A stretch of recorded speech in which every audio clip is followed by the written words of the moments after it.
The Women in Dunes by Kobo Abe. Translated by Dale Saunders. Chapter 1. One day in August, a man disappeared. He had simply set out for the seashore on a holiday, scarcely half a day away by train, and nothing more was ever heard of him. Investigation by the police and inquiries in the newspapers had both proved fruitless. Of course, missing persons are not really uncommon. According to the statistics, several hundred disappearances are reported every year. Moreover, the proportion of those found again is unexpectedly small. Murders or accidents always leave some clear piece of evidence, and the motives for kidnapping are normally ascertainable. But if the instance does not come under some such heading, clues, and this is especially true in the case of missing persons, are extremely difficult to come by. Many disappearances, for example, may be described as simple escape. In the case of this man, also, the clues were negligible. Though his general destination was known, there had been no report from the area that a body had been discovered. By its very nature, it was inconceivable that his work involved some secret for which he might have been abducted.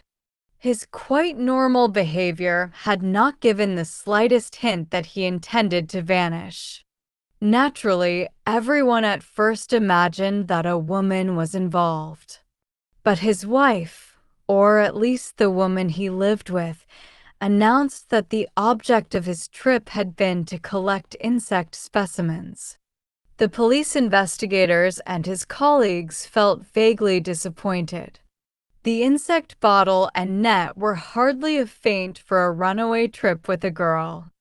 Then, too, a station employee at S had remembered a man getting off the train who looked like a mountain climber and carried slung across his shoulders a canteen and a wooden box, which he took to be a painting set. The man had been alone, quite alone, the employee said, so speculation about a girl was groundless. The theory had been advanced that the man, tired of life, had committed suicide. One of his colleagues, who was an amateur psychoanalyst, held to this view.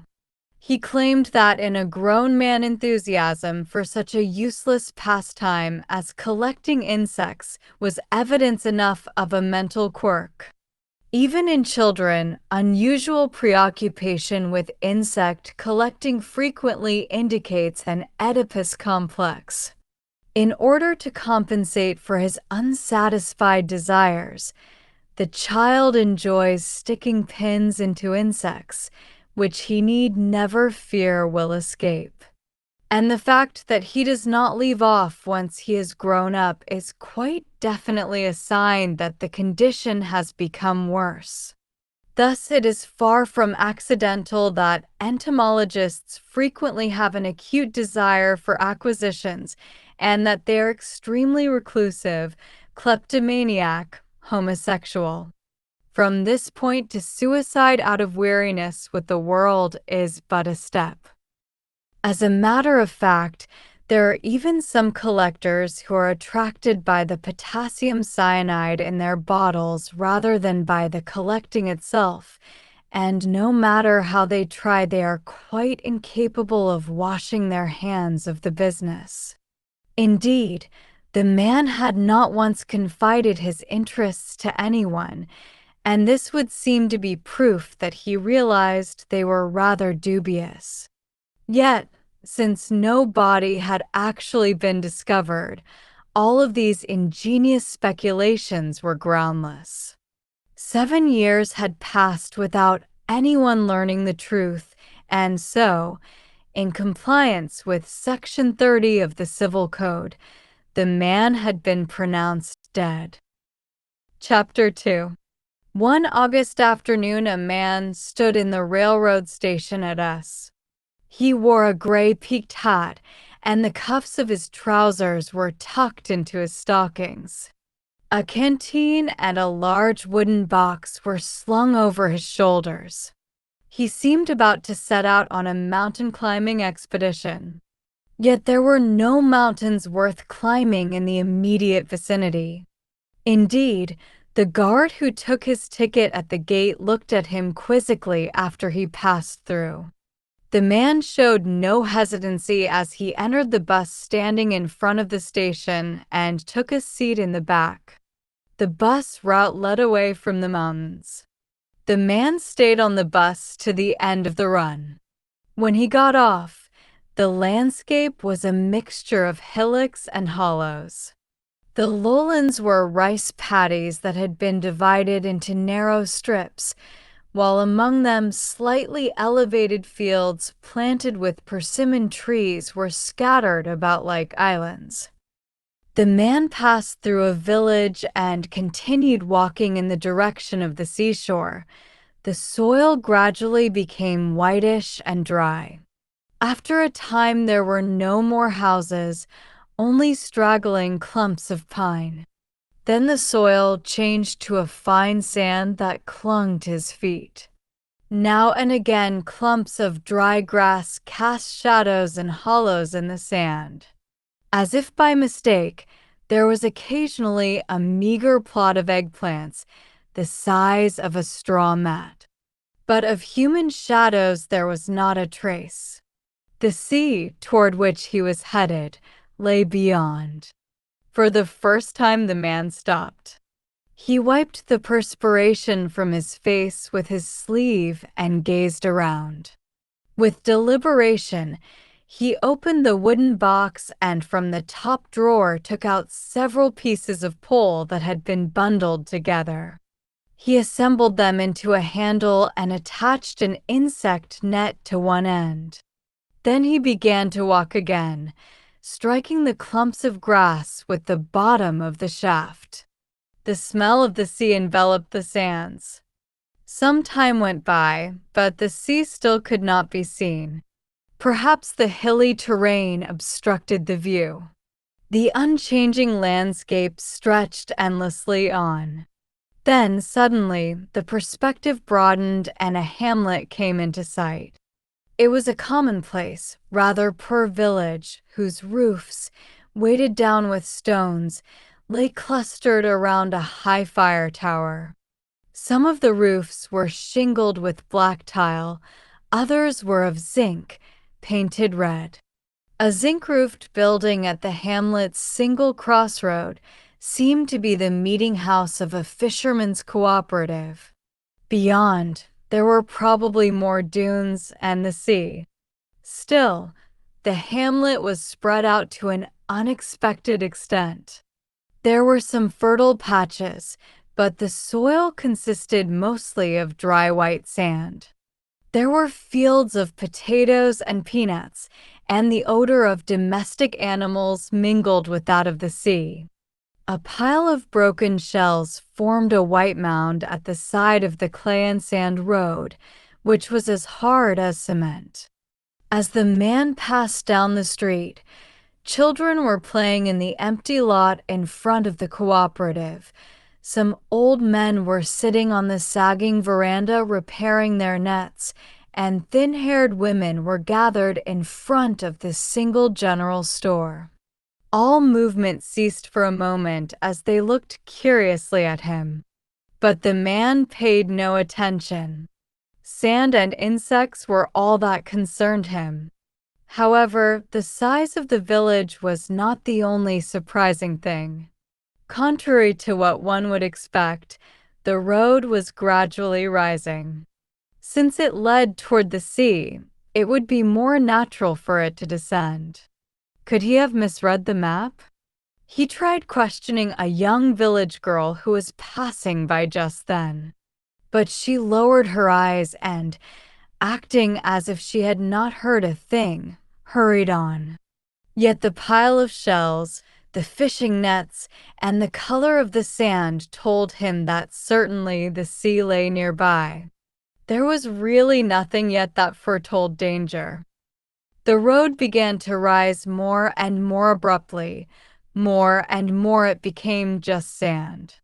But, curiously enough, the areas where houses stood were not the slightest bit higher. The road alone rose, while the hamlet itself continued to remain level. No, it was not only the road. The areas between the buildings were rising at the same rate. In a sense, then, the whole village seemed to have become a rising slope with only the buildings left on their original level. This impression became more striking as he went along. At length, all the houses seemed to be sunk into hollows scooped in the sand. The surface of the sand stood higher than the rooftops. The successive rows of houses sank deeper and deeper into the depressions. The slope suddenly steepened. It must have been at least 65 feet down to the tops of the houses. What in heaven's name could it be like to live there? He thought in amazement, peering down into one of the holes. As he circled around the edge, he was suddenly struck by a biting wind that choked his breath in his throat.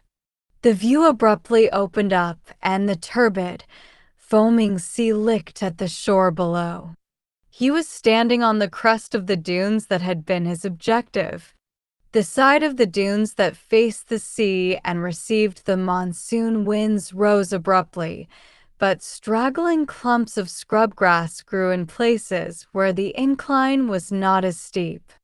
The man looked back over his shoulder at the village, and he could see that the great holes, which grew deeper as they approached the crest of the ridge, extended in several ranks toward the center. The village, resembling the cross-section of a beehive, lay sprawled over the dunes. Or rather, the dunes lay sprawled over the village. Either way, it was a disturbing and unsettling landscape. But it was enough that he had reached his destination, the dunes.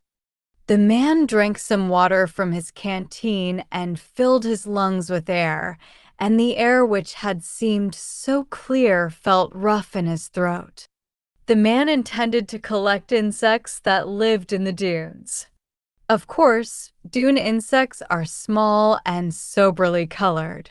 But he was a dedicated collector, and his eye was not tempted by anything like butterflies or dragonflies. Such collectors do not aspire to decking out their specimen boxes with gaudy samples, nor are they particularly interested in classification or in raw materials for Chinese medicines. The true entomologist's pleasure is much simpler, more direct, that of discovering a new type. When this happens, the discoverer's name appears in the illustrated encyclopedias of entomology appended to the technical Latin name of the newly found insect, and there, perhaps, it is preserved for something less than eternity. His efforts are crowned with success if his name is perpetuated in the memory of his fellow men by being associated with an insect. The smaller, unobtrusive insects, with their innumerable strains, offer many opportunities for new discoveries. For a long time, the man had also been on the lookout for double-winged flies, especially common houseflies, which people find so repulsive. Of course, the various types of flies are unbelievably numerous, and since all entomologists seem to think pretty much alike, they have pursued their investigations into the 8th rare mutant found in Japan almost to completion. Perhaps mutants are so abundant because the fly's environment is too close to man's. He had best begin by observing environment. That there were many environmental variations simply indicated a high degree of adaptability among flies, didn't it? At this discovery, he jumped with joy. His concept might not be altogether bad. The fact that the fly showed great adaptability meant that it could be at home even in unfavorable environments in which other insects could not live, for example, a desert where all other living things perished. From then on, he began to manifest an interest in sand. And soon this interest bore fruit. One day in the dry river bed near his house, he discovered a smallish light pink insect, which resembled a double-winged garden beetle, Cicindela japonica motzcholski. It is common knowledge, of course, that the garden beetle presents many variations in color and design. But the form of the front legs, on the other hand, varies very little. In fact, the front legs of the sheath-wing beetle constitute an important criterion for its classification. And the second joint on the front legs of the insect that had caught the man's eye did indeed have striking characteristics. Generally speaking, the front legs of the beetle family are black, slender, and agile. However, the front legs of this one seemed to be covered with a stout sheath. They were round, almost chubby, and cream-colored. Of course, they may have been smeared with pollen. One might even assume some sort of condition, the presence of hair, for example, which would cause the pollen to adhere to the legs. If his observations were correct, he had certainly made a most important discovery. But unfortunately, he had let it escape. He had been too excited, and besides, the beetle's pattern of flight was confusing. It flew away, and then, as if to say, "Catch me," it turned and waited. When he approached it cautiously, it flew away again, turned around, and waited. Mercilessly tantalizing, its course had at last led it to a clump of grass into which it disappeared. The man was completely captivated by the beetle with the yellowish front legs. When he had observed the sandy soil, it seemed to him that his guess was correct. Actually, the beetle family is representative of desert insects. According to one theory, their strange pattern of flight is a snare for the purpose of enticing small animals away from their nests. Prey such as mice and lizards are lured out in spite of themselves, wander into the desert, and collapse from hunger and fatigue. Their bodies then become the beetles' food. These beetles have the elegant Japanese name of letterbearer and present graceful features, but actually they have sharp jaws and are ferocious and cannibalistic by nature. But whether or not his theory was correct, the man was unquestionably beguiled by the mysterious pattern of the beetle's flight. And his interest in sand, which was the condition for the beetle's existence, could not help but grow. He began to read everything he could about it. And as his research progressed, he realized that sand was a very interesting substance.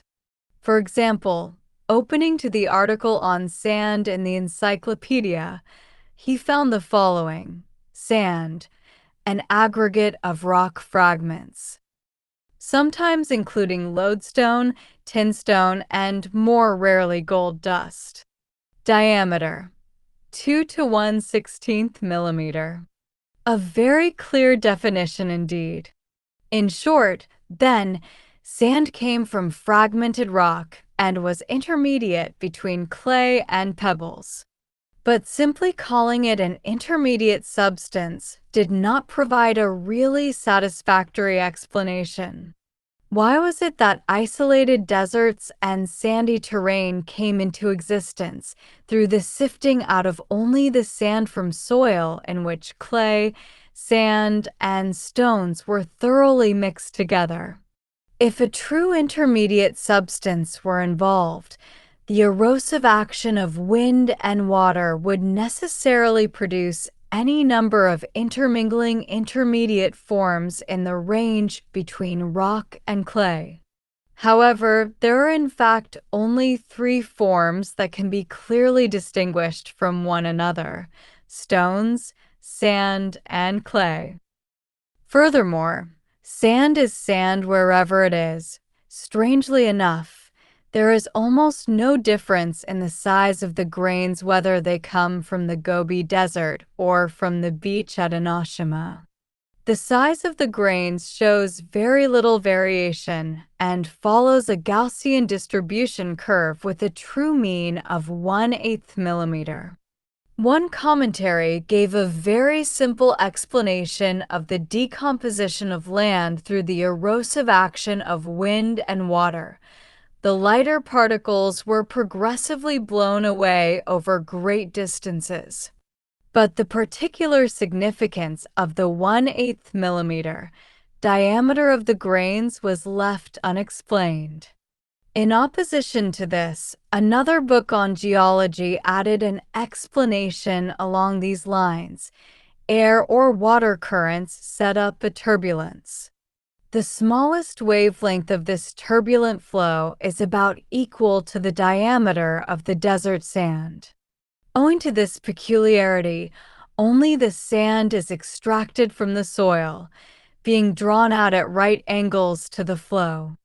If the cohesion of the soil is weak, the sand is sucked up into the air by light winds, which, of course, do not disturb stones or clay, and falls to the ground again, being deposited to the leeward.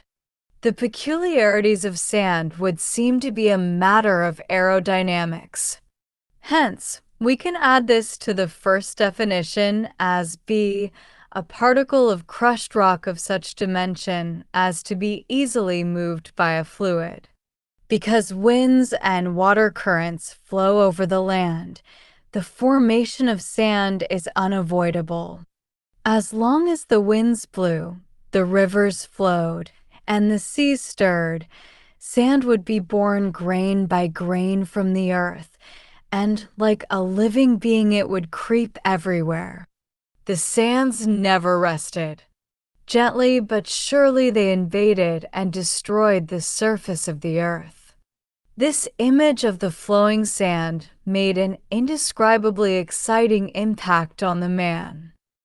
The barrenness of sand, as it is usually pictured, was not caused by simple dryness, but apparently was due to the ceaseless movement that made it inhospitable to all living things. What a difference compared with the dreary way human beings clung together year in year out. Certainly sand was not suitable for life. Yet, was a stationary condition absolutely indispensable for existence? Didn't unpleasant competition arise precisely because one tried to cling to a fixed position? If one were to give up a fixed position and abandon oneself to the movement of the sands, competition would soon stop. Actually, in the deserts, flowers bloomed and insects and other animals lived their lives. These creatures were able to escape competition through their great ability to adjust. For example, the man's beetle family. While he mused on the effect of the flowing sands, he was seized from time to time by hallucinations in which he himself began to move with the flow. Chapter 3. His head bent down, he began to walk, following the crescent-shaped line of dunes that surrounded the village like a rampart and towered above it.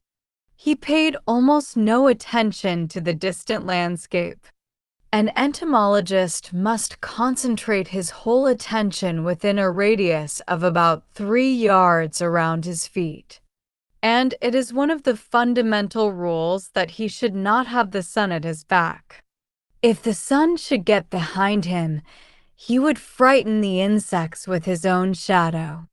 As a result, a collector's forehead and nose are always sunburned.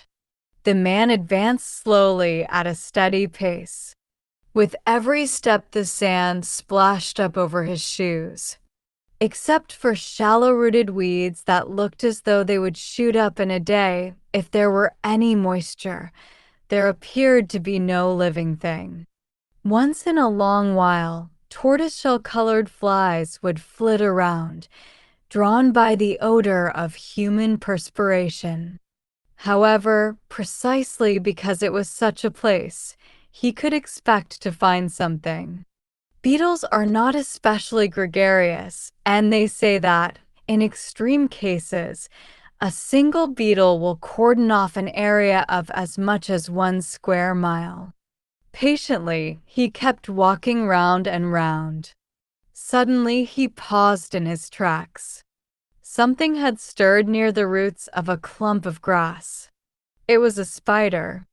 Spiders were of no use to him. He sat down to smoke a cigarette.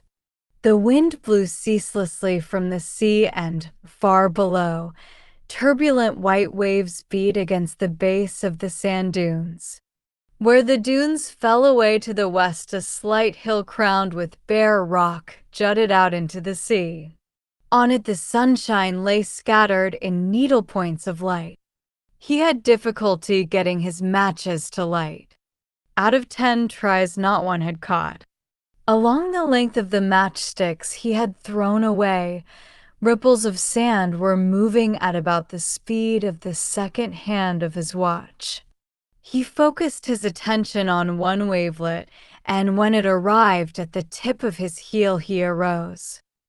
The sand spilled from the gathers in his trousers. He spat, and the inside of his mouth felt rough. So probably there weren't too many insects. Perhaps the movement of the sand was too violent.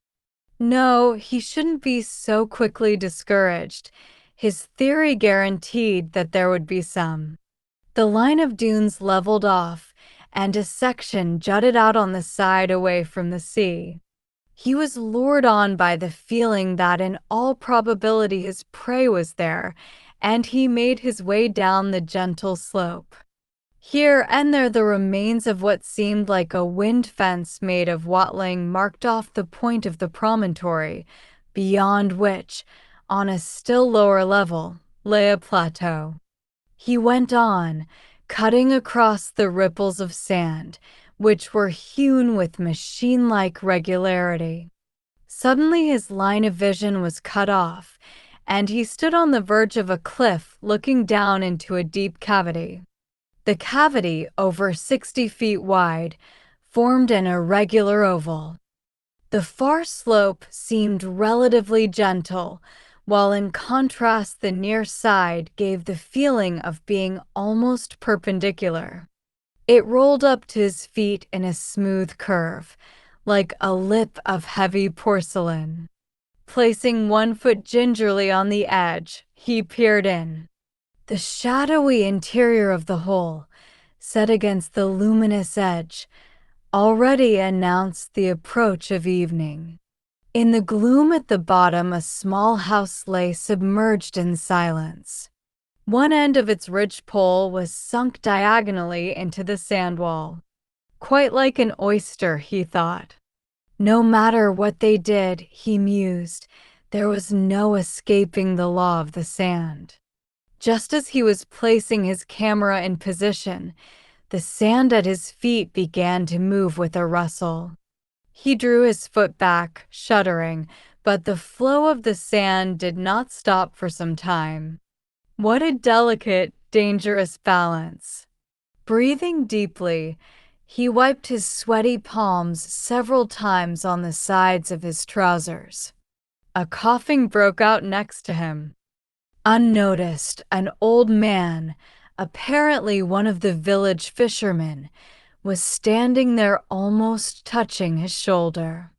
As he looked at the camera and then at the bottom of the hole, the old fellow grinned, screwing up his face, which was wrinkled like a half-tanned rabbit skin. A sticky secretion encrusted the corners of his reddened eyes. "Are you inspecting?" It was a thin voice, blown by the wind, rather as if it came from a portable radio. but the accent was clear and not particularly difficult to catch. Inspecting? Flustered, he concealed the lens with his palm. He shifted his insect net into full view. What do you mean? I don't understand. I'm collecting insects.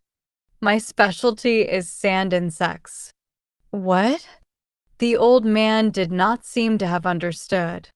Collecting insects, he repeated again in a loud voice. Insects. Insects. I catch them like this.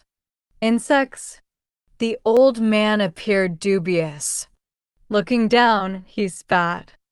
Or perhaps it would be more exact to say he let the spittle ooze from his mouth. Snatched from his lips by the wind, it sailed out in a long thread. Good heavens, what was he so nervous about? Is there some inspecting going on in this vicinity? No. As long as you're not inspecting, I really don't mind what you do.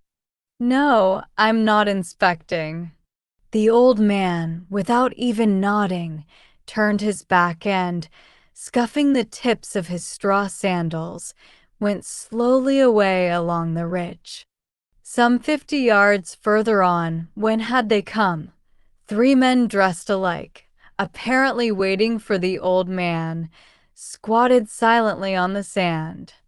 The one in the middle had a pair of binoculars, which he was turning around and around on his knee. Soon the 3, joined by the old man, began to discuss something among themselves. They kicked the sand at their feet. It looked as if they were having a violent argument. Just as he was trying unconcernedly to go on with his search for the beetle, the old man came hurrying back again. Then you're really not someone from the government office? The government office? You're quite wrong. Abruptly, he took out his business card, as if to indicate that he had had enough. The old man's lips moved laboriously. You're a schoolteacher.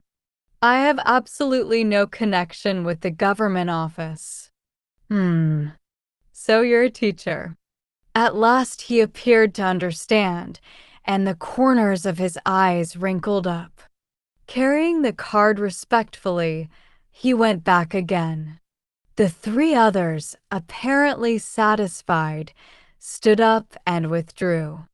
But the old man returned once again.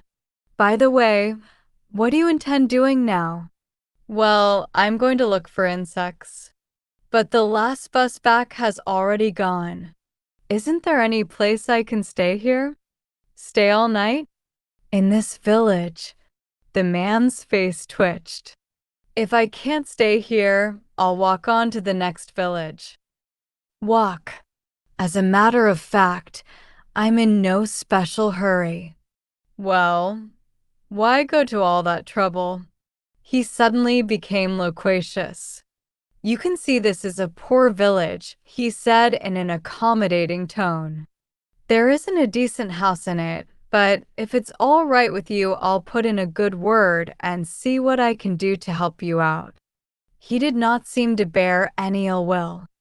They were just being cautious, perhaps on the lookout for some prefectural official who was scheduled to come on a tour of inspection. With their sense of caution appeased, they were merely good, simple fisherfolk. I should be very grateful if you would. Of course, I will expect to show my appreciation. I am particularly fond of staying in village houses.